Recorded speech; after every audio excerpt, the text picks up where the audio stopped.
Assalamualaikum warahmatullahi wabarakatuh. Perkenalkan nama saya Aldi Dial Vendra NIM 1914080047. Baiklah, pada kesempatan kali ini saya akan menjelaskan menganalisis komponen bab 2.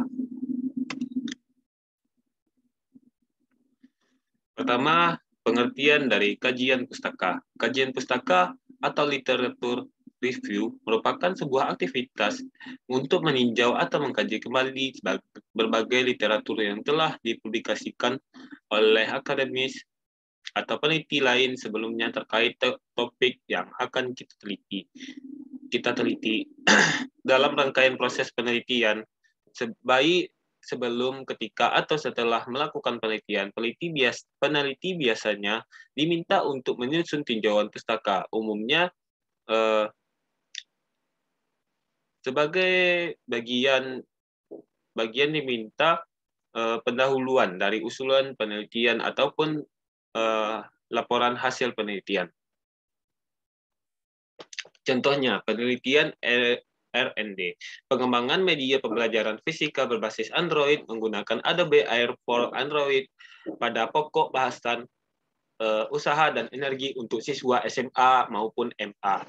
Dari analisis kajian teorinya sangat lengkap dan peneliti memberikan pendapat pakar lain, dan objek dalam penelitian adalah peneliti sendiri dan siswa SMA atau MA. Yang B, manfaat kajian teori. Manfaat yang diperoleh dari kajian teori Kester dan menurut Kestetter dan Hessler, yaitu yang pertama mengkaji sejarah permasalahan, yang kedua membantu pemilihan prosedur penelitian, yang ketiga mendalami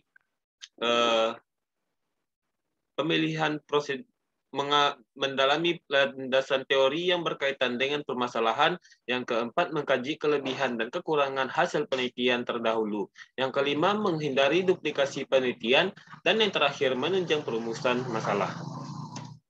Contohnya, penelitian mix campuran sekuensial, yaitu dengan judul Implementasi Pendekatan Saintifik pada Pembelajaran PJOK di SD Negeri Kecamatan Wates. Dari penelitian ini sangat berguna bagi siswa dan pengajar dengan menggunakan pendekatan saintifik.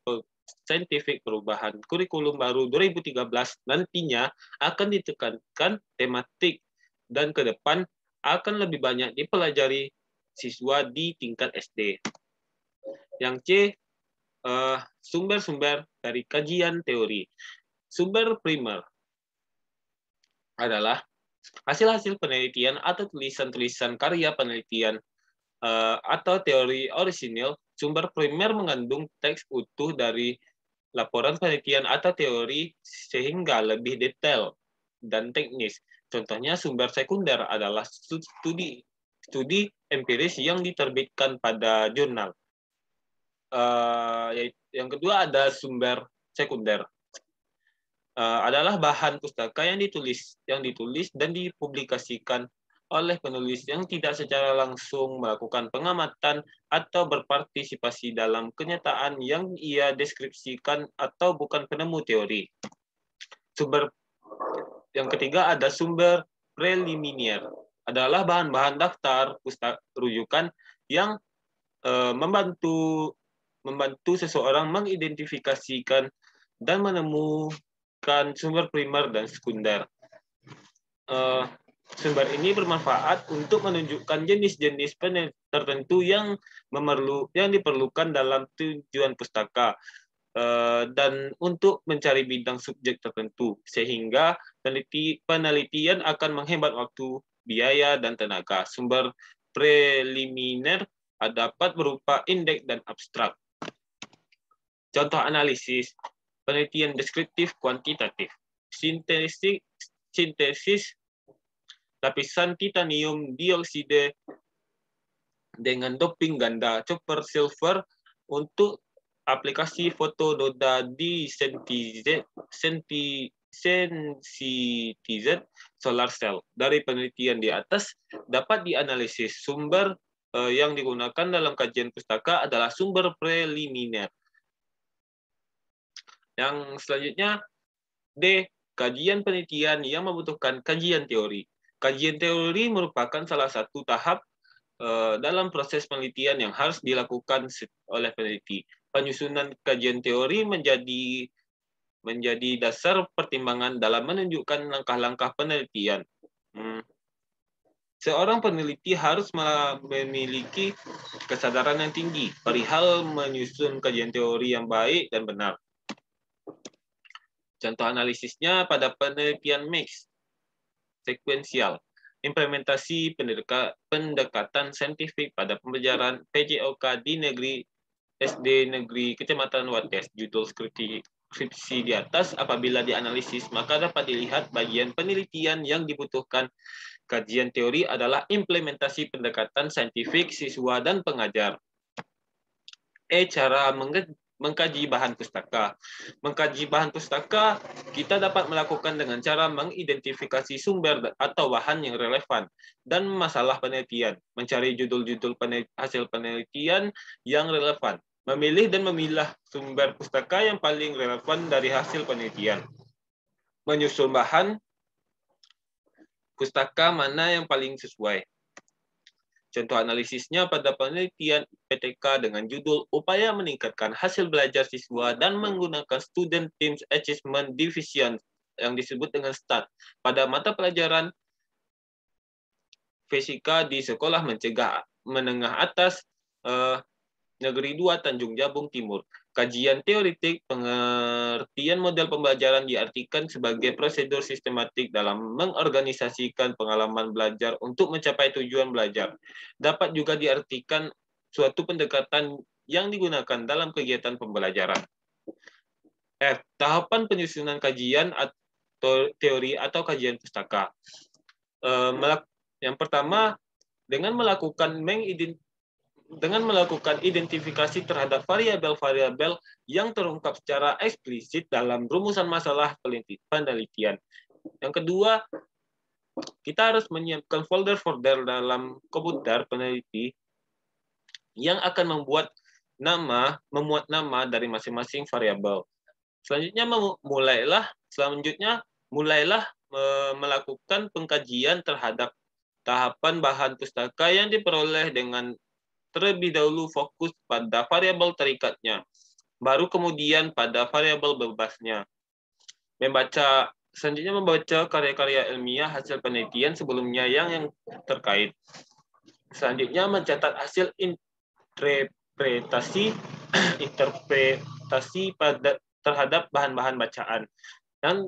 Dan yang terakhir, menyusun kajian pustaka berdasarkan hasil analisis terhadap karya ilmiah sebelumnya yang relevan. Contoh analisisnya pada analisis kepustakaan dengan judul Analisis Pengaruh Model Pelajaran Problem Based Learning terhadap kemampuan berpikir kritis siswa SMP pada pembelajaran IPA.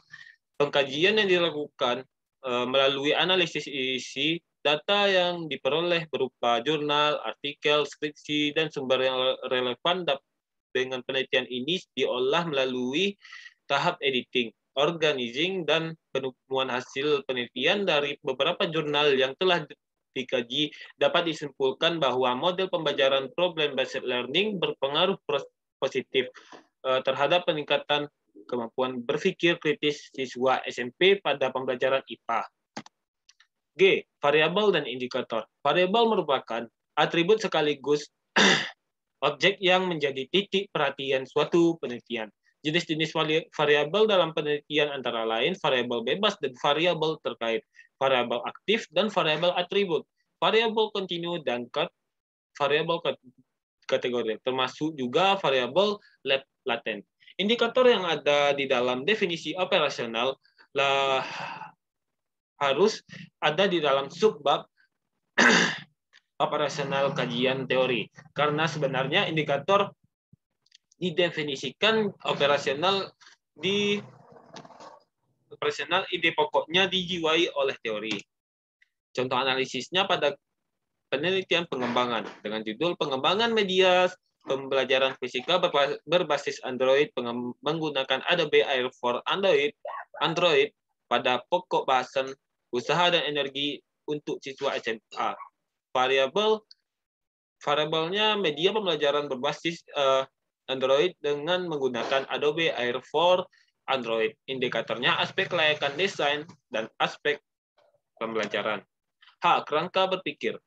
Berpikir merupakan model konseptual tentang bagaimana teori berhubungan dengan berbagai faktor yang telah diidentifikasi sebagai masalah yang penting.